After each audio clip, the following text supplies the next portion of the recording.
昨阵去得到帕金森氏症颠倒这个倒病的脑部就会救起，有几个位朋友甲国民党立委作为呼吁政府，爱甲脑部侵占刺激术的费用，列做是健保专家给付，是因为伫咧手术当中有部分的材料一概就爱20-30万，真侪人是无法度负担的。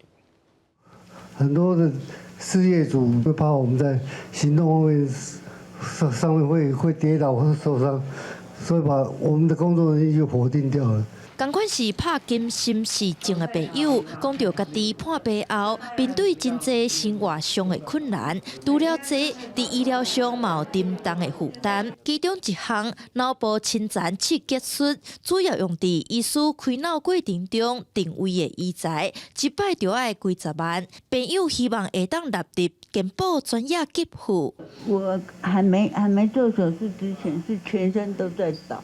因为要负担那么多，金额有减免一些，我才做手术啊。那现在就做完手术以后改善很多。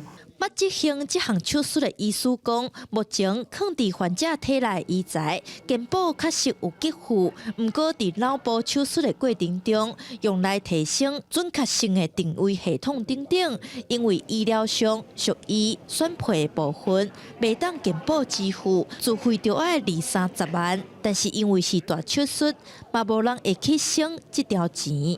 这个立体定位的部分，当然我们是希望越精准越好，因为1或2毫米的偏差，其实那个电极的效果不止没效，可能会电到一些我们不想要的副作用。与会健保署官员表示，这项开脑手术的给付项目已经有逐年纳入健保，对朋友提出的部分，因会搁伫年底前参专家来讨论。另外，朋友嘛希望会当甲帕金森氏症对慢性病该列做重大伤病。健保署嘛回应，会搁寻求专家意见。